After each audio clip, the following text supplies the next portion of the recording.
आपण पाहत आहात संघर्ष नायक न्यूज, जनतेला न्याय मिळवून देणारं हक्काचं एकमेव न्यूज चॅनल संघर्ष नायक न्यूज।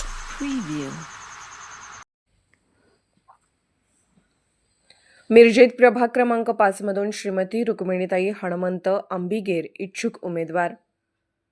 सांगली मिरज कुपवाड महानगरपालिका सार्वत्रिक निवडणूक 2026 करिता प्रभाग क्रमांक 5 मधून स्थानिक उमेदवार महिला उमेदवार श्रीमती रुक्मिणीताई हनुमंत आंबिगेर या इच्छुक असून त्यांनी प्रभागामध्ये नागरिकांच्या गाठीभेटी घेण्यास सुरुवात केलेली आहे। घरोघरी जाऊन लोकांच्या समस्या जाणून घेत आहेत। प्रभागामध्ये न झालेली कामे ही भविष्यामध्ये ती केली जाणार आहेत।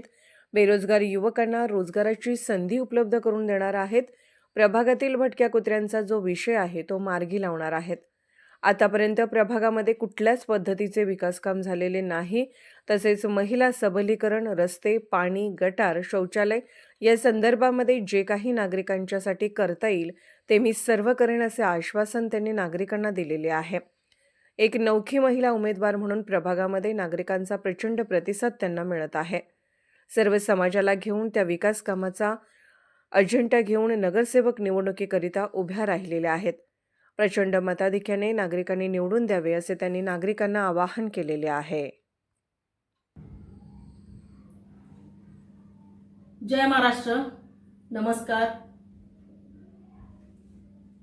माझे प्रिय मतदार बंधू आणि भगिनींनो, मी रुक्मिणीताई आंबिगेर, शिवसेना सांगली जिल्हा प्रमुख। आज मी एक सांगू इच्छितो, सांगली मिरज कुपवाड महानगरपालिका 2026 या निवडणुकीचा बिगुल वाजलेला आहे। मी गेल्या 14-18 या साली सुद्धा मी निवडणुका लढवलेली आहे।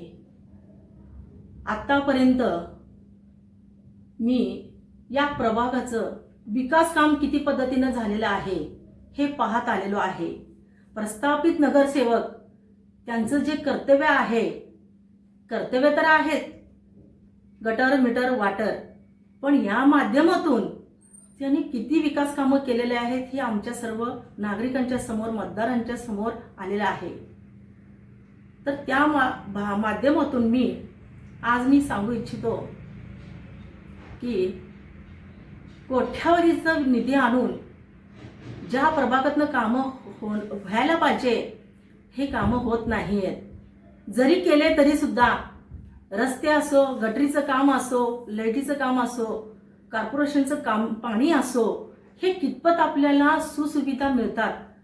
कारण कर हे भरावाच लागतो, पाणीपट्टी हे भरावाच लागतो, ते कुठं माफ होत नाही, आम्हाला भरावाच लागतो सर्वांना। पण कुठं तर खंत वाटते की नागरिकांचं पिळवणूक होतो। कारण प्रस्थापित नगरसेवक आतापर्यंत जे काही कामं नगरपालिकेतून आणलेले आहेत, जे कोट्यावधींची निधी आहे ते व्यवस्थित त्याचा वापर केलेला नाही। आता मेत्रे हॉस्पिटल जवळ जो ड्रेनेजचं काम चालू आहे तो किती वर्षापासून चालू आहे, तो काम किती पर्यंत आलेला आहे हे नागरिकांच्या लक्षात आलेलं आहे। हे असं जर काम होत असेल तर नागरिकांचं खरंच त्रास होत आहे नागरिकांना आणि त्यांचं हिंसाळण होत आहे। अशा पद्धतीनं आपल्याला आपल्या प्रभागाचा विकास करेल आणि खरंच याचा वाली वारसा आपल्या नागरिकांसाठी एक सुप्रसिद्ध नगरसेवक म्हणून हे आपल्या नागरिकांच्या हातातच आहे। आपण कुणाला निवडून आणायचं आहे। मला एक सांगायचं आहे, गेल्या 5 वर्षापासून ज्या काही सुसुविधा आहेत मी बघत आलेली आहे, पण याच्यावर आम्ही बरेच आंदोलन केले, बरेच आम्ही नगरपालिकेमध्ये मुद्दा मांडले, तरी सुद्धा मिलीभगतसारखे ह्या लोकांनी सर्वांनी हे काम दाखवलेलं आहे। पण किती काम झालेलं आहे हे सर्व नागरिकांच्या समोर आलेलं आहे। त्यासाठी तुम्ही चांगल्या नागरिकांना निवडून महापालिकेत तुम्हीच पाठवणार आहे, तुमच्याच हातात आहे। आज मला सांगा, एक परवा नागरिक सरळ राजरोसपणे त्यांनी प्रश्नाचे उत्तर दिले की समस्या वाडाचा आहे किंवा वाडाचं समस्या आहे हेच आम्हाला कळत नाही. कारण काही लोकच आपले नागरिक विकले जातात 1500 मताला. पण मला मतदार बंधूंनो सांगायचं आहे, रस्त्यात खड्डा आहे का खड्ड्यात रस्ता आहे हेच नागरिकांना कळत नाही. पण ते भारावून जातात. तुमची पण चुकी नाहीये. पण होणारे नगरसेवक हे दांडगावशाहीने त्यांनी नगरसेवक पद त्यांनी मिळवून घेतात. पण मला सांगायचं आहे, 1500 मधून तुम्ही जर विकला जात असाल तर ही आपली दुर्दैवी गोष्ट आहे. आज मी सर्व धर्म समभाव या भावनेतून सर्व आपल्या समाजा घटकातून मी आज काम करीत आहे. कधी मी तुम्हाला सांगायचं म्हणजे स्वार्थीपणा मी लाभवलेला नाही. मला अर्ध्या रात्री फोन आला तर अहो नगरसेवक हे फक्त वार्डाचं सुद्धा मर्यादित त्यांनी काम करत नाही. तर आम्ही आज तुम्हाला सांगते, अर्ध्या रात्री फोन आला तरी सुद्धा त्या आमच्या बंधू भगिनीसाठी मी धावून जाते. आरोग्याचा विषय असू दे, पोलीस स्टेशनचा विषय असू दे, कोर्टाचा विषय असू दे, कुठल्या आपल्या मायमाऊलीचा विषय असू दे, आपल्या मुलींचा विषय असू दे, काही शिक्षणाचा अडचण असू दे, ज्या गोरगरिबांसाठी आपण अहोरात्र अतोनात वाहून घेतलेला आहे. तर ते तुम्हाला सांगते, फक्त मी वार्डापुरतं मर्यादित काम केलेलं नाही, ऑल महाराष्ट्र आणि कर्नाटकभर सुद्धा जाऊन मी काम केलेलं आहे. तर हे आमचं काम तुम्हाला कसं वाटते?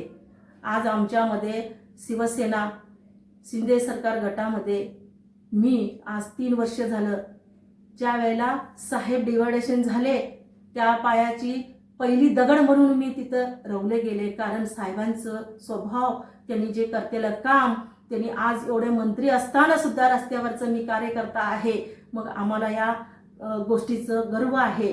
म्हणून गेले मी उद्धव बाळासाहेब ठाकरे या गटामधून 2011 सालीपासून मी काम कार्यरत करत आहे. आज मी 15 वर्ष झालं मला ह्या समाजसेवेमध्ये मी काम करत आहे. बाळासाहेबांचं वृद्ध वाक्य आहे, 80% समाजकारण आणि 20% राजकारण. हे आपलं 20% राजकारण आपण फक्त महानगरपालिका निवडणुकीमध्ये आपल्याला वापरायचं आहे. तेही सुद्धा फक्त मला माझं अधिकार आहे, माझा सिद्ध हक्क आहे मला निवडून यायचं म्हणून. फक्त मला एक नागरिकांचं सेवा करायची आहे म्हणून मला आज माझी एक जिद्द आहे, माझी तळमळ आहे. माझी पण काय, मी सामान्य घराण्यातली एक स्त्री आहे आणि माझी पण एक काय राजघराण्याची वारसा नाही आहे. मला आज भरपूर जण ओळखतात, पण माझं कामाला सुद्धा वाव देतात. मी स्वतः काय मी चांगलं म्हटलं तर चालत नाही, मला नागरिकांनी मला चांगलं म्हणावं तर त्यांनी विचार करावा माझा. मी ह्या आमच्या मतदार बंधूंच्या वर सोडलेला आहे. कारण म्हणजे आमच्यामध्ये शहर प्रमुख म्हणजे एक नगरसेवक असतो, तालुका प्रमुख म्हणजे एक आमदार असतो आणि जिल्हा प्रमुख म्हणजे एक खासदार असतो. आणि खासदार सांगली पूर्ण काम रखडलेलं करत असतो. तर आम्ही आज तुम्हाला सांगते, सांगली जिल्ह्यातून नाही तर पूर्ण महाराष्ट्रातून कर्नाटकातून आम्ही रुजवलेलं आहे काम.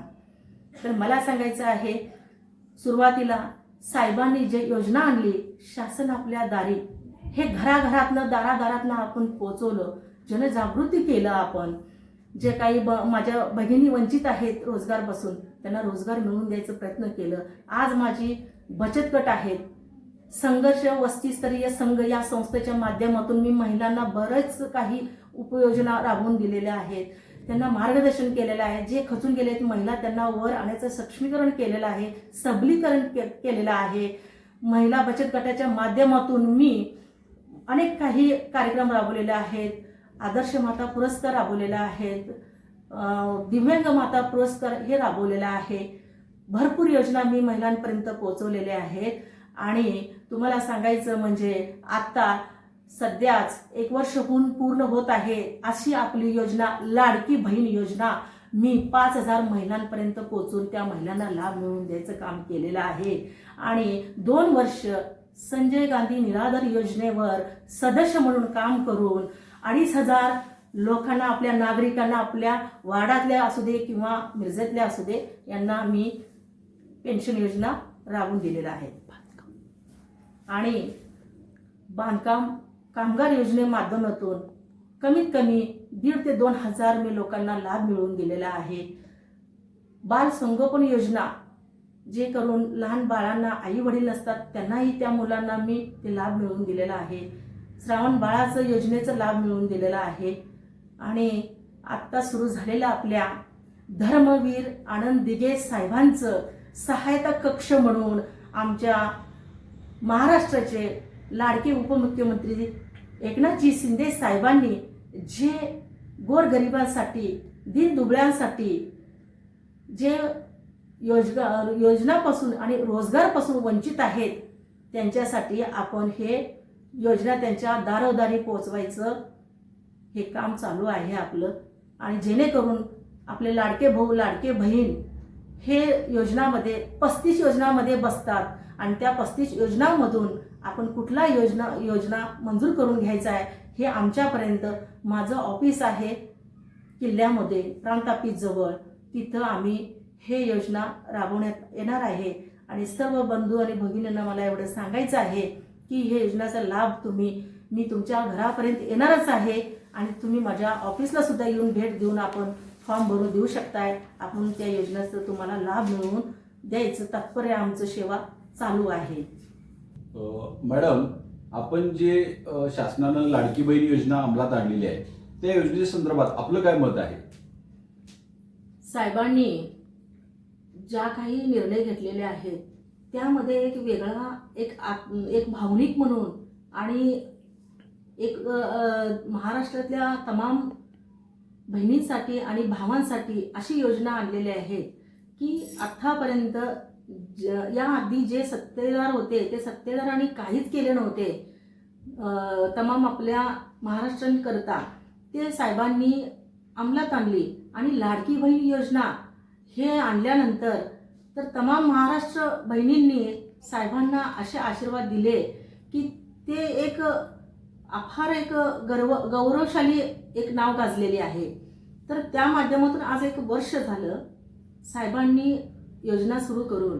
तर ते वर्ष झाल्यानंतर महिन्याचे 1500 रुपये साहेबांनी लागू केलं बहिणींना. तर सर्व बहिणी अगदी आनंदित आहेत.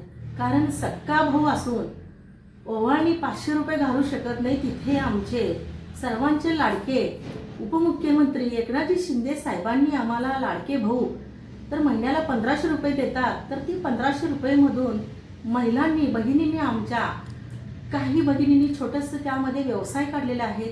कोणी भाजीचं व्यापार काढलेला आहे, कोणी छोटंसं किराणा माल दुकान काढलेलं आहे, कोणी छोटंसं साडीचा व्यवसाय काढलेला आहे, कोणाला काही मुलांच्या शिक्षणासाठी त्यांना उपयोगी पडलेला आहे, कुणाला काही आरोग्यासाठी उपयोग पडलेला आहे. अशा पद्धतीनं साहेबांनी जे बहिणींना ओवाळणी दिलेल्या आहेत ते फार लाडकी बहिणींना मदत झालेले आहेत. आणि त्या माध्यमातून आज 1 वर्ष झालेलं आहे. 1 वर्ष होत असताना फक्त मला एक आम्हाला मतदारांना भगिनींना आणि भावांना सांगायचं आहे की जर साहेबांनी वर्षाच्या 18,000 रुपये देत असेल तर लाडकी बहिणींना, तर बहिणींनो 5 वर्षाचं जवळजवळ 1 लाख रुपये होतात. तर आपण फक्त 5 वर्षासाठी आत्ता जे नगरसेवक असतील किंवा होऊन गेले नगरसेवक असतील तर 500 आणि 1000 रुपयेमध्ये आपल्याला त्यांनी खुश करतात. पण आपण विचार करायला पाहिजे की 5 वर्षासाठी 500 रुपये आपल्याला किती रुपयांना आणि किती पैशानं पडतात. मग आपण रस्त्यावरच्या ज्या काही म्हणजे गरिबीनं जे काही बिकट असतात ती लोक जे म्हणजे मागून खातात त्या लोकांपेक्षा आपण कितीपत आपली किंमत वाटते हे लोकांनी आपल्याला सर्व मतदार बंधू भगिनींना तुम्ही विचार करा. कारण मी कुणाचं काही नाव ठेवत नाही आहे कुणाला काही, फक्त आपल्याला किती फरक पडतो आणि आपण किती लाचार होऊन 1500ला बळी पडतो याचा सर्व मतदार बंधू भगिनींना तुम्ही विचार करा. आणि हे लाडकी बहीण योजना जोपर्यंत आपला सत्ता असू दे नसू दे हे लाडकी बहीण योजना कायमस्वरूपी आमचे शिंदे साहेबांनी हे लागू केलेलं आहे. हे सर्वांच्या निदर्शनामध्ये आणून दिलेले आहेत. आणि पुन्हाच आमचे साहेब मुख्यमंत्री झाले तर तुम्हाला जे काही आता 1500 रुपये आहेत तर 3000 रुपये आमचे साहेब हे तुम्हाला मंजूर करणार आहेत. यात काय मात्र शंका नाही असे मी इथं ग्वाही देते. आणि आता जसं वार्डाच्या विकासासाठी जे आम्ही पाऊल उचललेले आहे ते विकास पूर्व सर्वांगीण सुजलम सुफलम या वार्डाचा विकास मी करेन, एवढंच मी इथं सांगते. जय हिंद. संघर्ष नायक न्यूज चॅनलला लाईक करा, शेअर करा आणि सबस्क्राईब करा.